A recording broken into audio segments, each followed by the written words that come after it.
Again, I'm glad that you're here. This is a special Sunday because we have a guest speaker with us, David Clayton. If you don't know David, he has been a good friend of Shanna and myself. David and Bethany, we love you guys so much. They've been friends of ours. We've been co-workers for many years, pastors on staff, and so we have a lot of stories to share. You've probably seen him before a couple of times, usually rocking out the electric guitar on stage, and he does such a good job at that, but we love him too much to ask him to play electric today and to preach at the same time. But he's going to come up to the stage. Would you join me in giving it up for David Clayton as he comes to preach the message today?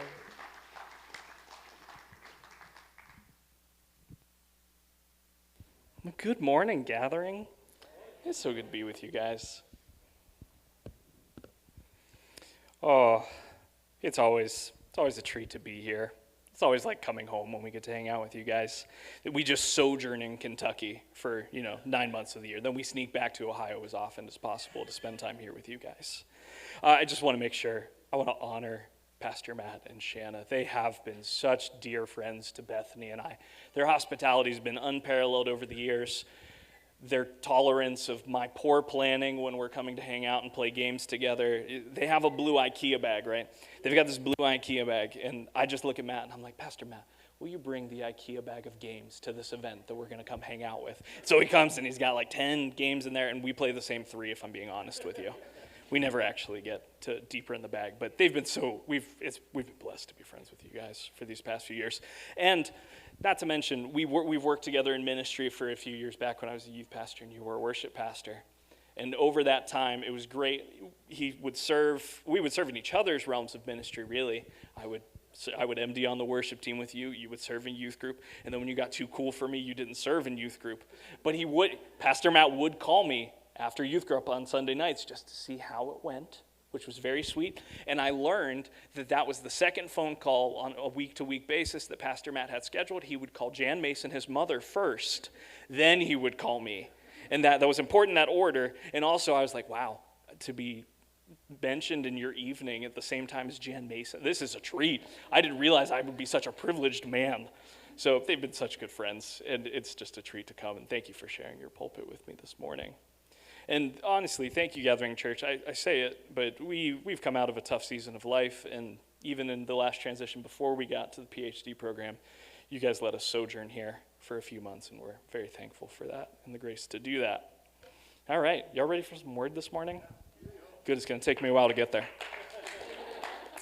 All right, so when we're children, we learn statements and ideas through catchy rhymes and memorable phrases, but a lot of times when we're young, we don't really think about the implications of those phrases we learn and what they're actually teaching us. So this is the first one we'll dig into. So let's look at this famous poem by Clement Clark Moore. You might not know the name. I promise you'll know the poem. It starts off like this. 'Twas the night before Christmas, went all through the house. Not a creature was stirring, not even a mouse. The stockings were hung by the chimney with care, in hopes that St. Nicholas soon would be there. Now, we heard this as kids, and, however you land on the Santa conversation, that's on you. You do you. I do not mind. My mom and dad, they did the Santa Claus thing with us. It's fine. Some people aren't fans. I don't know. It never bothered me as a Christian. I just do my thing. But it was good fun when we were children. But, you do learn. You start picking up hints as you're younger when this thing's going on. And the first hint that I realized was that when I would open the presents on Christmas morning, while most of them said from Santa, to David from Santa, the best gifts would be from Mom. 10 out of 10. It was always the best gifts came from Mom. Therefore, I learned. I was like, why does Mom want the honor for the best gifts under this tree? And of course, I put together over time as I unlearned this little nursery rhyme, this poem, and this sing-song that, it's not Santa. It's Carrie Clayton who is giving me these gifts. But what was interesting, as I unlearned that, the power of what I was unlearning and learning the truth behind became even more important. Because Carrie Clayton was a single mother who worked nights for a long time before she could get on day shift as a nurse. And over that time, she was just providing for my sister and I. We didn't we did not have much means. And I didn't know that as a kid. Only as I get older and distanced from that time do I realize what kind of situation we were living in. And so for my mother to be so willing to sacrifice Christmas in and Christmas out to make sure that we had gifts under the tree, I was like, this poem and the concept of Santa, that pales in comparison to the sacrificial love of the truth of what my mother was doing for us as kids, right? So that's a children's rhyme concept that I had to relearn in order to understand what was going on and unlearn, really. Here's another one. You've heard this one too, and this one's easy to debunk. Sticks and stones may break my bones, but words will never hurt me. I don't know about you. I've been hurt by many words in my life. Have you been hurt by words before, church? Okay, but we memorized this as kids, and we just know it. I don't have to look at my notes for that one. That's just there. And it's interesting because unlearning this one just like develops as you go through life in goofier and goofier ways. When I'm in elementary school and someone says something mean to me and I'm still thinking about it as an early 20-something, I'm like, wait, why am I still thinking about the words that someone said to me when I was 7? Like, why didn't that go away? Maybe words do hurt. Or then it gets different. As you get older, you realize it's the words that you didn't hear that become just as painful. You're like, oh, no. You mean I really just needed someone to encourage me when I was struggling, in high school trying to figure things out?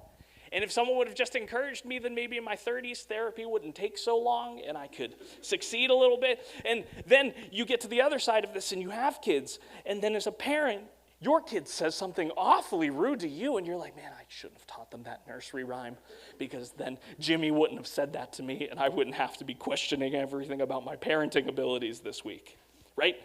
We have to unlearn these childhood concepts. And again, the words one's easily debunked, but there's another nursery rhyme that I want to wrestle with this morning. I'm going to sing it with you. Would you sing it with me? It's fun.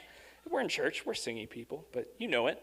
And I learned, hang on, this is just a fun aside. As I was researching about this, I was like, apparently there's a distinction between, I'm tipping my hand, the Itsy Bitsy spider and the Eensy Weensy spider.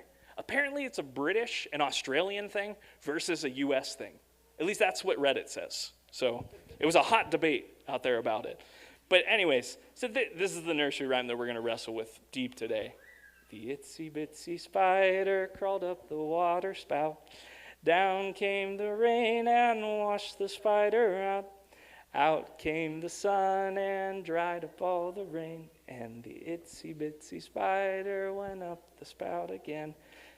Oh, good job. I knew I could get a congregation to sing that in back-to-back services successfully. I'm so excited. Sometimes you have ideas and you like to believe they're from the Holy Spirit. Sometimes they're not. And you're going to do them on stage in front of people and you're like, will it work? Am I crazy? Because I sound crazy.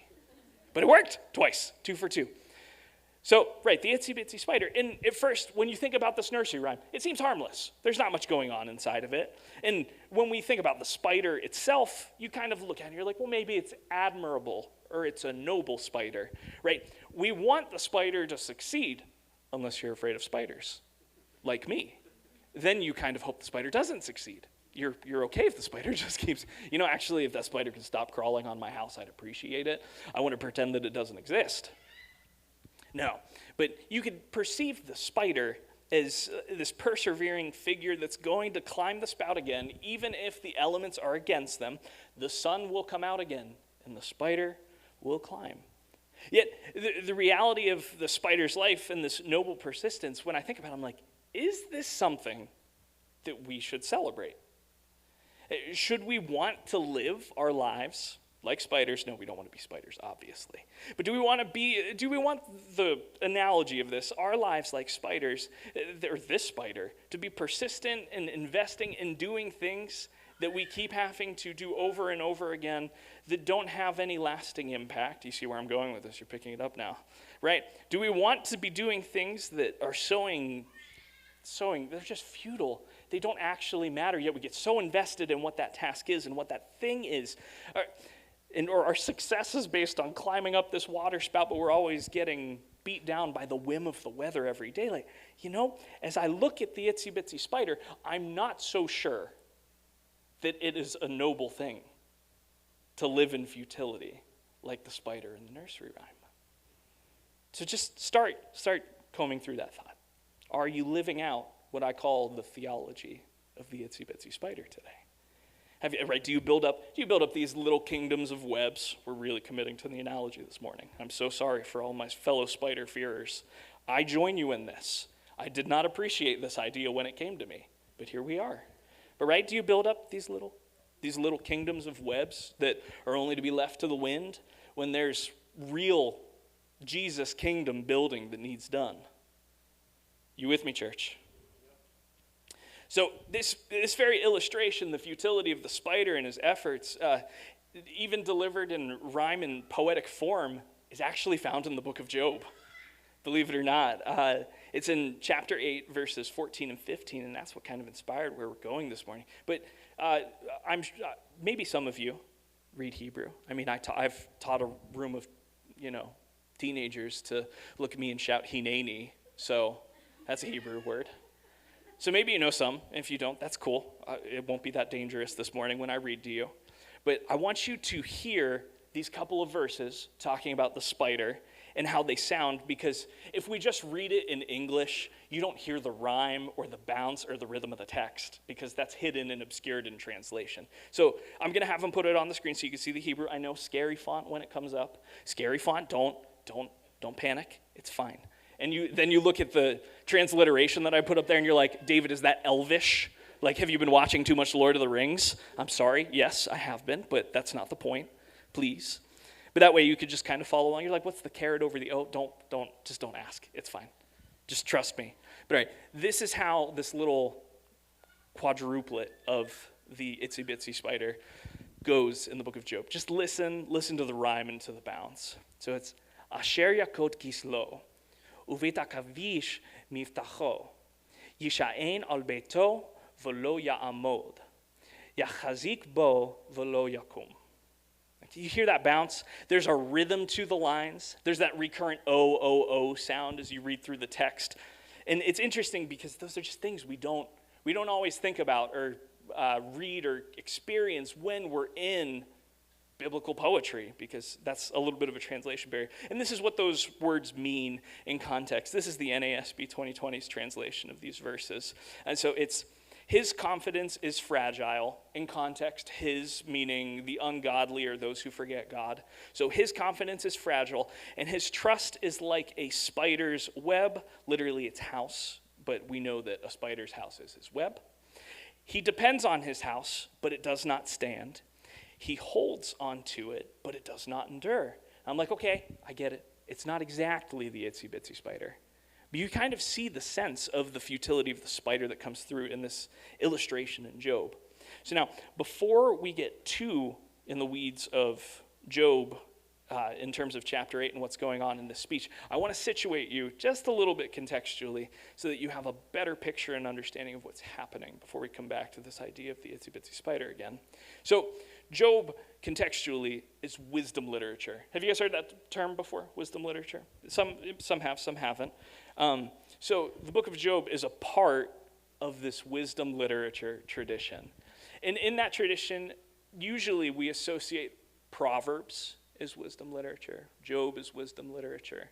Ecclesiastes, book of Ecclesiastes is wisdom literature. We actually will put Song of Songs in our wisdom literature box. And some psalms we also put in that same box of wisdom literature. It just depends on the type of psalm. But what's great about these texts is that some of them are associated with Solomon. Other ones, it's just like the tradition of Solomon. We're not actually sure. But what's great about these texts is that they're unique insofar as in the Old Testament, there's this beautiful, wonderful, overarching meta-narrative that's happening, right? You go from creation through the fall, the flood, the nation. You watch the people cross the Sea of Reeds, or the Red Sea. As they depart from Egypt, they take you through the conquest narratives. They take you through the kings, David, the divided kingdom following exile, all of these things. And that's this big overarching Old Testament meta-narrative that's a through line. But then you just have these books dropped in that are wisdom literature, and you read the opening of Proverbs, you're like, hold on, what happened to the story that I just came out of? How do we get here? What's nice is in these pieces of wisdom literature, even though they don't necessarily advance the storyline itself, what they do is utilize the storyline that they expect you to be familiar with. And from that familiarity, they ask you to consider the deeper and more important things about those texts that are very practical and that we might have shied away from.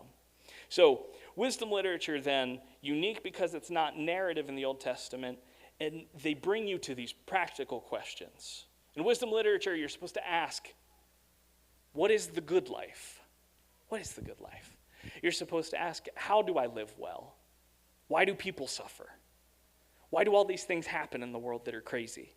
These are the questions that wisdom literature wants you to wrestle with through and through. And this is great because it is practical, but it's also a little bit countercultural for us, because when we think about wisdom, usually people come to thoughts of ACT scores, SAT scores, or GRE scores, GPAs. How many books have you read this year? How many book clubs are you in? Gosh, I don't know. We measure wisdom by anything that we can put a number to most of the time. But the reality is, in the biblical literature, wisdom has nothing to do with metrics and numbers, and it has everything to do with the quality of life that you lead. In other words, biblical wisdom literature would define wisdom as it's not about how much you know, it's about how well you live. That is the big takeaway from what is wisdom literature trying to convey in the Bible. It's not about how much you know, it's about how well you live. And that tracks. When you look for someone that you want to spend time with, or you want them to invest in your life, I'm not interested in the smartest guy in the world that I'll never be able to understand. I'm interested in sitting with the guy that's walked the walk, talked the talk for many years of their life. That's the person I want to mentor me and that I want to spend time with me. I'm not interested in how smart you are. I'm interested in how well you live. So perhaps this isn't such a foreign concept to us, but it's important to pull it to the front of our minds as we're thinking about Job and wisdom literature in general. Another subset of wisdom literature that's important is to wrestle with the fact that these texts are cast in poetry, which is different than our normal modern understandings of how we communicate information. When you're trying to figure something out, usually you read a textbook, you read a manual. Guys, I don't understand why when I get a new TV, I pull a manual out of the box and I have to go through it to figure out how to set up like 3 accounts in order to get the TV to function. I'm like, I don't want to use your apps, I just want to watch Netflix. Like, do you not understand this? But then I have to sit here and comb through this like dry, brutal reading to get my head around how I can get this TV set up. I just want to plug the HDMI cable in and go. What is this? Right? But a lot of times that's how we communicate modern information. It's just cold, it's dark, it's drab. It can be boring reading unless you're really into it, because some people are super into it. And if so, I want to get coffee with you and I want you to tell me how your brain works, because that sounds great. This is like when like 6-year-old me would try and build Lego sets. And I love Legos. It's just I couldn't focus on the instructions for more than 5 minutes before it was a problem. Yet I have someone like Bethany, my wife, who she's like, the instructions are the best part of the Lego set. What do you mean? They give you everything you need to succeed. And I'm like, that's true. I just don't understand them half the time. But no, so the ancient Israelites, they put these writings about wisdom literature and knowledge and wrestling in poetry. And I think it's important to talk about why they did that. So I'm so sorry. This is like the PhD student in me that has to create a list and tell you about how these things are important. So these are some good reasons why biblical wisdom literature is cast in poetry. So first, poetry is memorable. Right? It's singable. We just sang a nursery rhyme, and I didn't have to tell you a thing other than maybe give you the words on the screen. Although if you had to look at the words on the screen, I'm like, wow, you really forgot that nursery rhyme. Good for you. I wish I forgot more things like that. Poetry's memorable. It's even singable. In the next portion of this, right? Good poetry, there's bad poetry. Good poetry isn't a chore to read. So when you would read something that might be more high level or difficult or more of a manual trying to communicate information to you, poetry makes it more interesting And it holds your attention a lot better because it's not boring to read. And while it's not boring to read, poetry is slow to read because poetry's goal is to slow you down. Just like wisdom literature as a whole wants to slow you down when you're considering these difficult experiences, these difficult conversations. I love, this is translate, it's a Russian formalist. And you're like, stop, David. We're going to stop you right there. I'm like, good. Yeah, you should. You should. There's an old dead Russian dude who, when he talks about poetry, he talks about the concept of defamiliarization. All that means is just to make something unfamiliar. Or in other words, and we love saying it this way because it's so catchy, he's like, poetry's goal is to make strange. I want to make strange the normal things that you see in life so that you have to wrestle with them and understand them in a new way and appreciate the depth that is in those ideas. So good poetry forces you to read slow because it's made strange. It makes the normal strange to you. And then the last point of this I want to just quickly make is that poetry is incredibly rereadable. And honestly, you can't really get everything from a poem in one read when you sit through it. Like, I'm like, any Shel Silverstein fans? Man, I still go back and I think about the poem where I can't remember it verbatim, but it's the guy who looks in a mirror and he's talking about the process of growing up. And then he says, all of a sudden, as I've been looking in this mirror, I see my father's face staring back at me. And I'm like, as I get older, I stare at the mirror and my father's face keeps looking back at me more and more. And you can't unsee it. But poetry, when you come back to it, you come back and learn a different thing about what you just read. And honestly, your experiences in life reform your understanding of what you're learning. That's the beauty of wisdom literature. It's endlessly rereadable. Let me give you a good example of this. I want to read for you the back third of the poem, Oh, the Places You'll Go. Are you familiar? Dr. Seuss. It's kind of a legend. Also, he picked a great fake name. Like Dr. Seuss, that was a good one. But in this poem, it's interesting because most of us, I assume, but if not, you'll hear a section of it for the first time.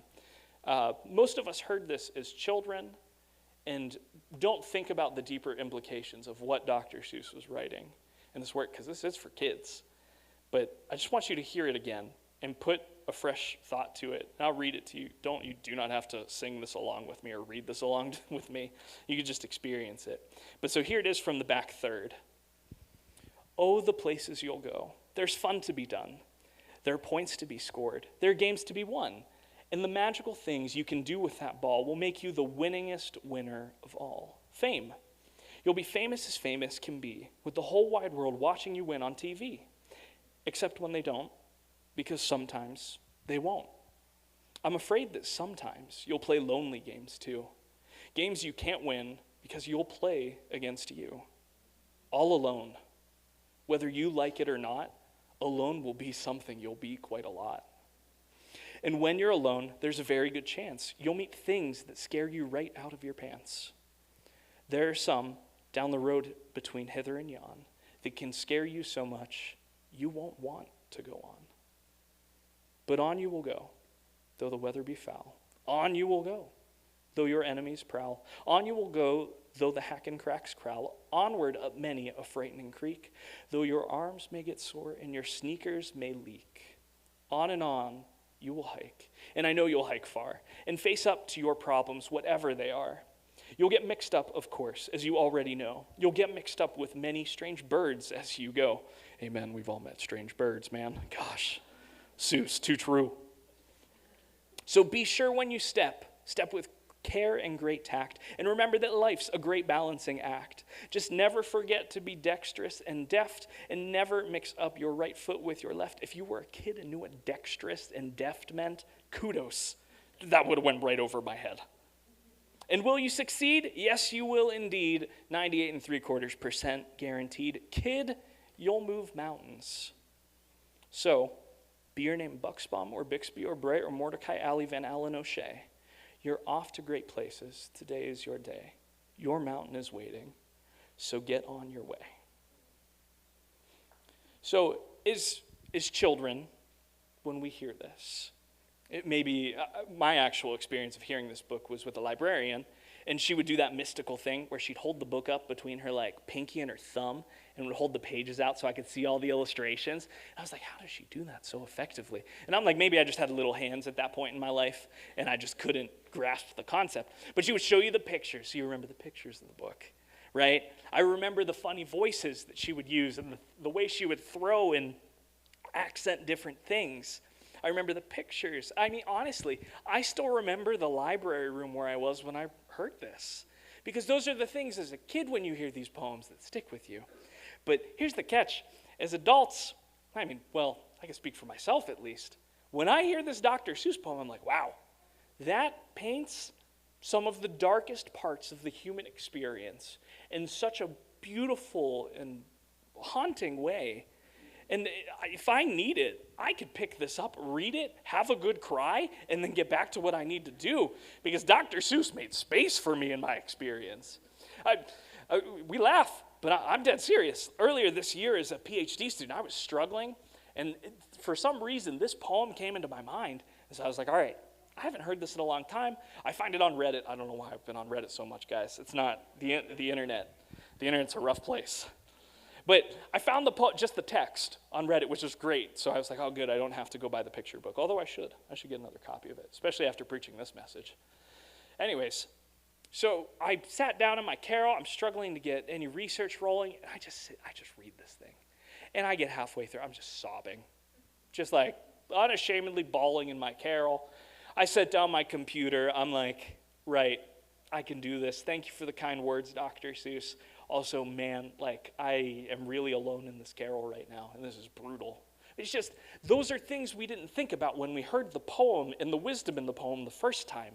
You had to come back for a reread to reconsider it with new experiences and what's going on in your life in order to appreciate it.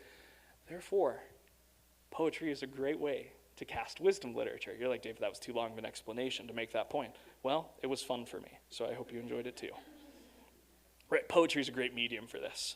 So, it's a great foil to practical wisdom literature and content. Anyways, so let me, before we talk a little bit more about Job in this chat, right, Itsy Bitsy Spider, I swear it's still in there. We're going to come back around to it. But I want to just situate you now, Job's wisdom lit, and now we're going to talk about the narrative that frames the book of Job as well. So you might be pretty familiar with it, but I don't want to assume you've read it recently. If you have, I'm sorry, you might be going through something because Job is a brutal read. And in chapter 1 and 2, we're just introduced briefly to this man named Job. He's blameless, he's upright, he's wealthy, he has wonderful children, he's pious. He sacrifices offerings on behalf of his kids just in case they sinned. Like, not even necessarily because they have and he knows they did something wrong. He's just like, just in case. Lord, cover them if they've sinned. That's pious and righteous Job.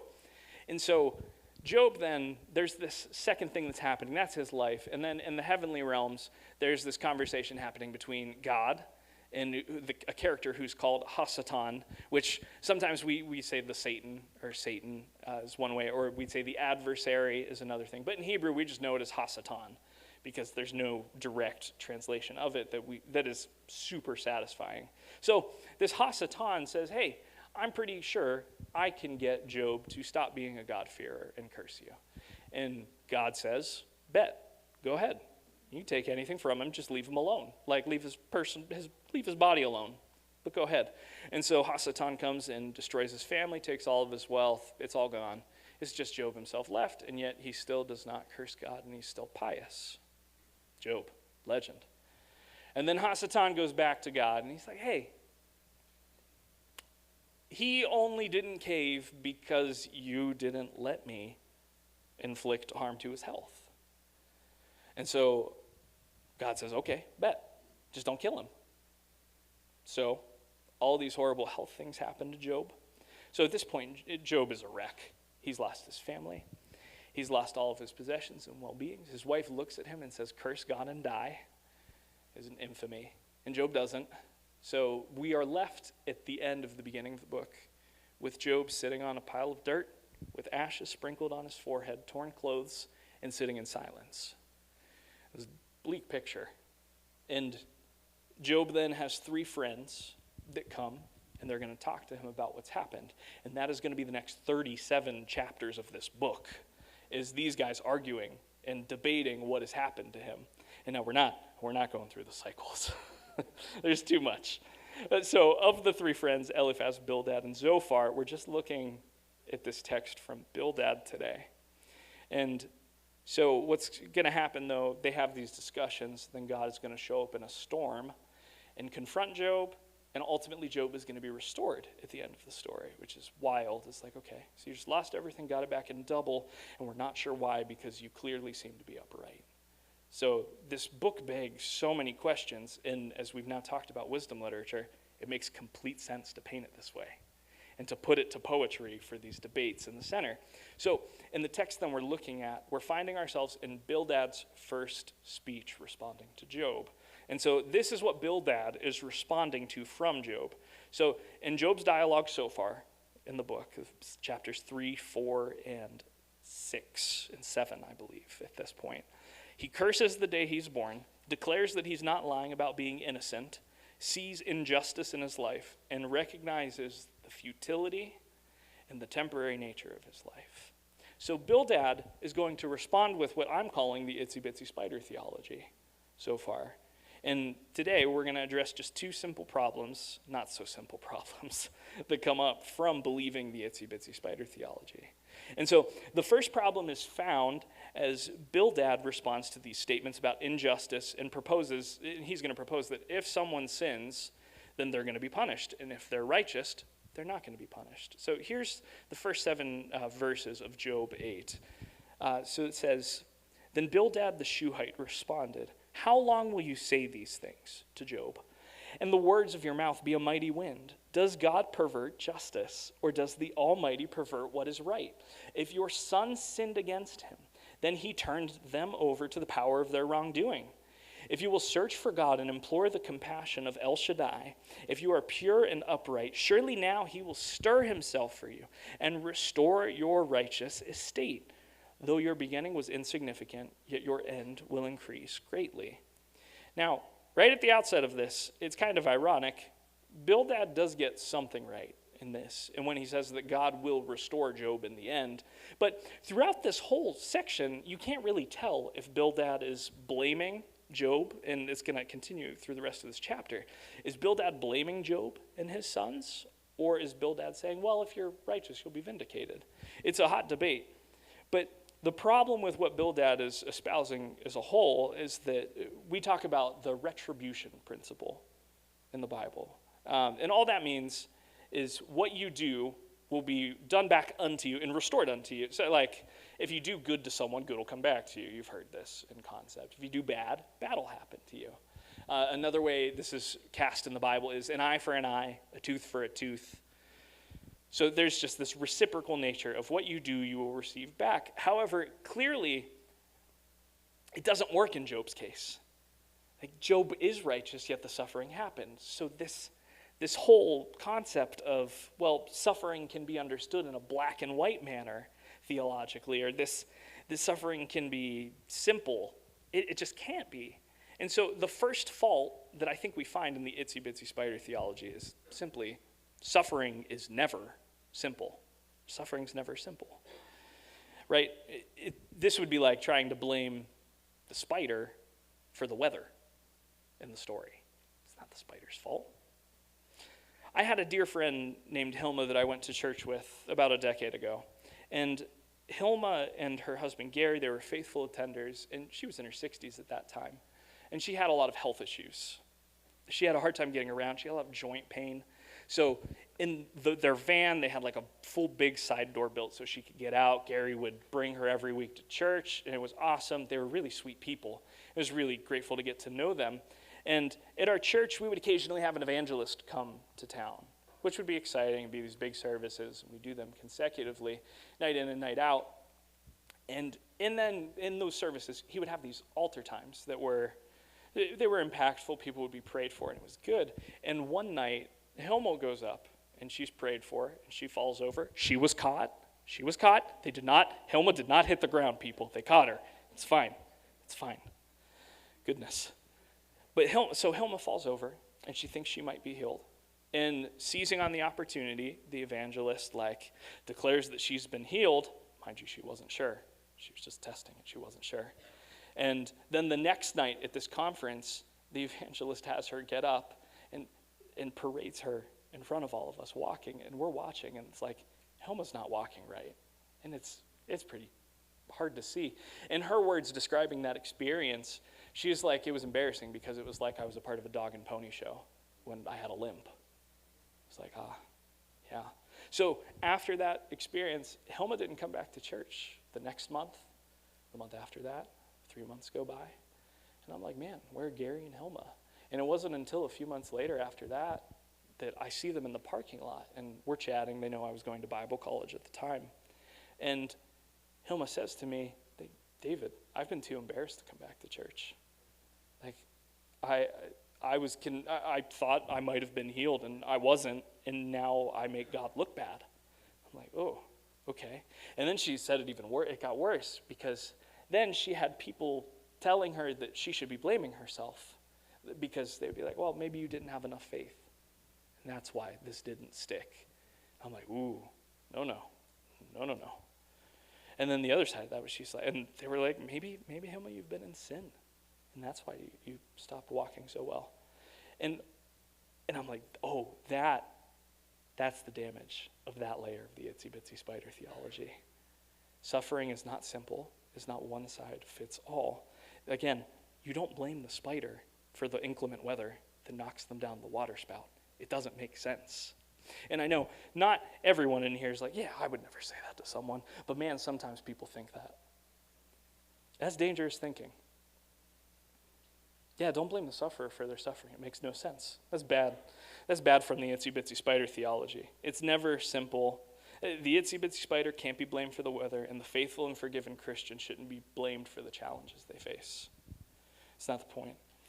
So the second layer of this that kind of happens through the text, Bildad, after leaning on the ancient wisdom he believes in, he's going to paint these metaphors through the rest of it. And one of them was our spider description we talked about with the spider's web.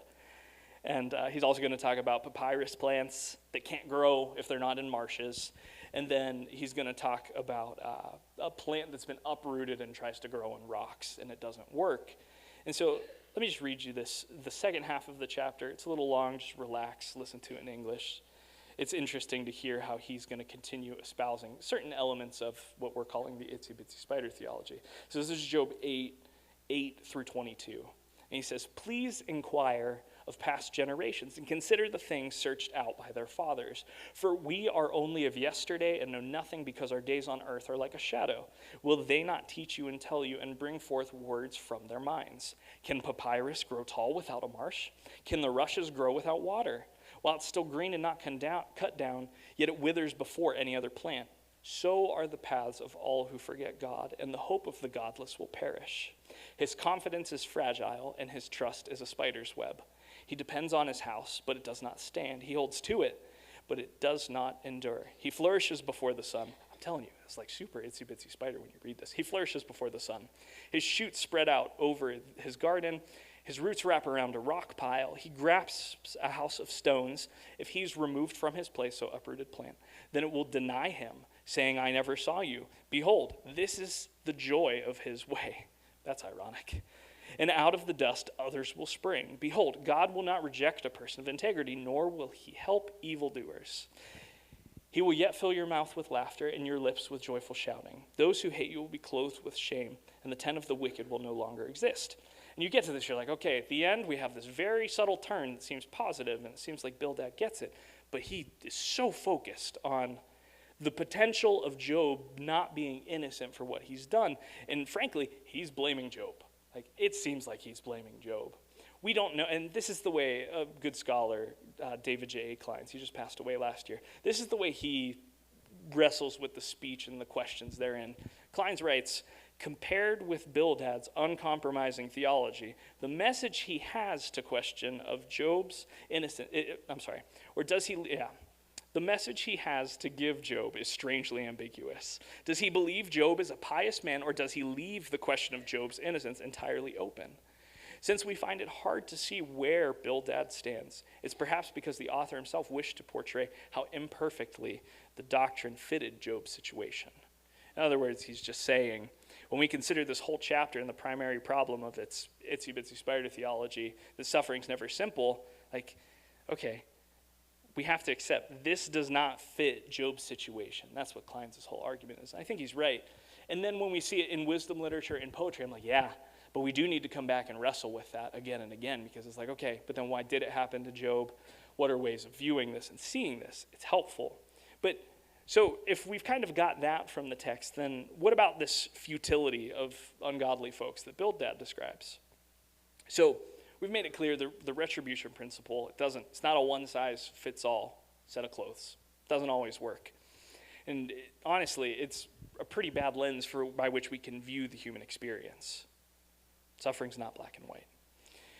But biblical wisdom literature, honestly, like, it loves to describe these concepts of futility and instability in different images. And I think the image is really stout here in this passage about the spider. And I think I would say the challenge that comes out of this text is clear. And it can be said this way. Don't build spider webs, build the kingdom. Don't build spider webs, build the kingdom, right? We're not supposed to take on the futility of the itsy bitsy spider. And by doing so, just build webs that are going to be walked through time and time again, that are going to be torn down by the weather, by rude humans like myself who walk straight through them. And you start like trying to rip all the spider webs off yourself. You're like, get off of me, please. Because what if the spider's still here? Again, I'm terrified of spiders. This is not fun, right? But don't build spider webs in your life. Build the kingdom. And now, I know literal spider web building is something we leave to Tobey Maguire, Andrew Garfield, or Tom Holland, whoever your preferred Spider-Man is. That's who we leave web building to by people. But if I could be honest, a lot of times, I'm just drawing that analogy all the way through, I feel like we invest so much into building spider webs in our lives with our time and what we do, instead of being focused on building the kingdom. Right?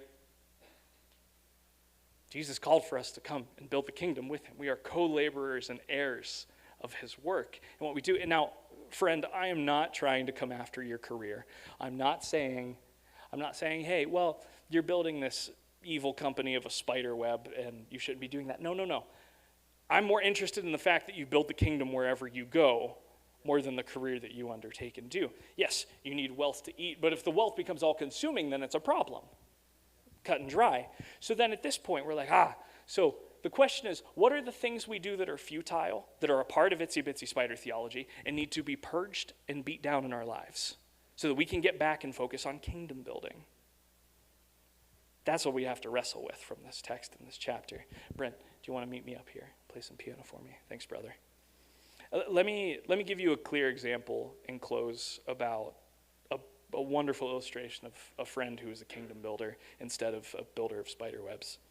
So when we moved to Asbury last July and got down into Kentucky, we have some great neighbors all around us. And on the one side of our neighbors, there was a guy named Julian.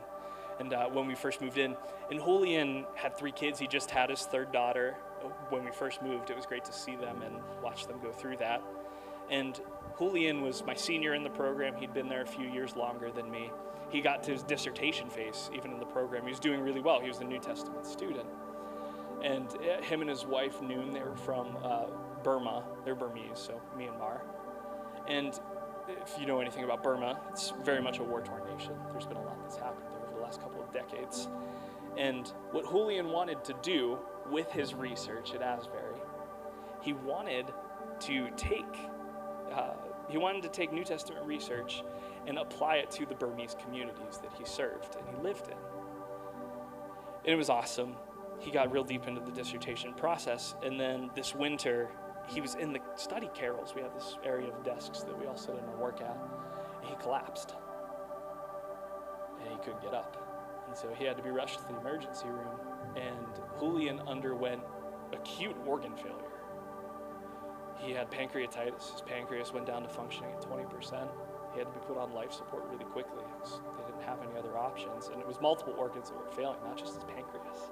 So it got really bad there, and Julian would be in the hospital for over 3 months. I know at one point we were talking to his sister when she visited, and she's like, at that point it had been 60 straight days. She's like, yeah, 2 months now he's been in there. And he was floating in and out of consciousness. There wasn't much anyone could do, and after about 4 months of being in the hospital consecutively, Julian passed away.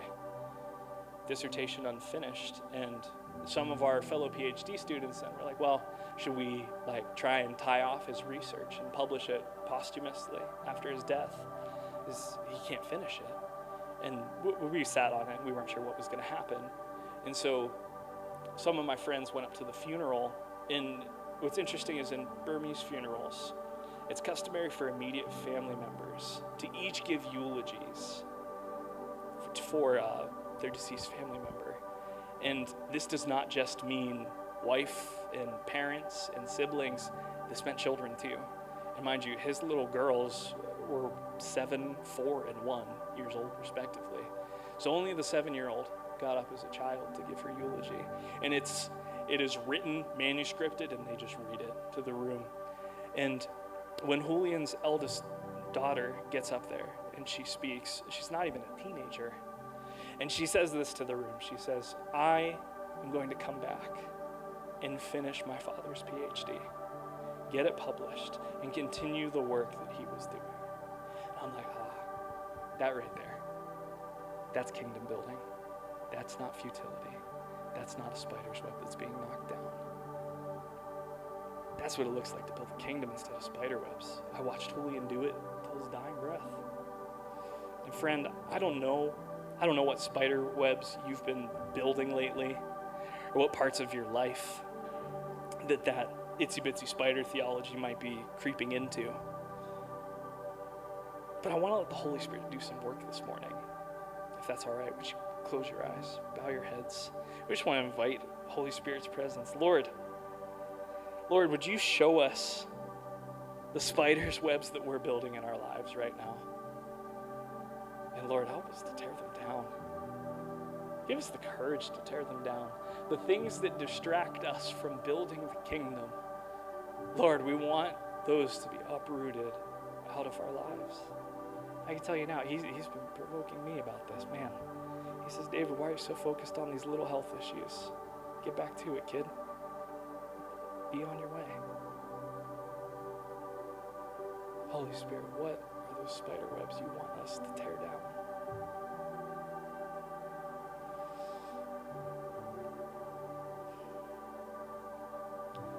Jesus, I ask that you'd help us to hold on to these spider webs that you're showing us.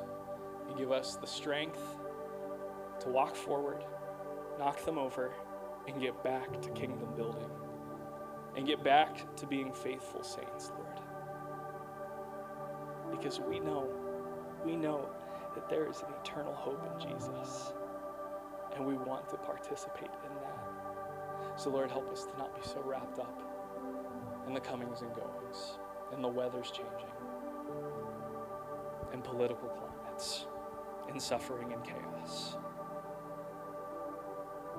Lord, help us to refocus and continue to stare at and chase after you and building your kingdom. Be with us this day, Lord.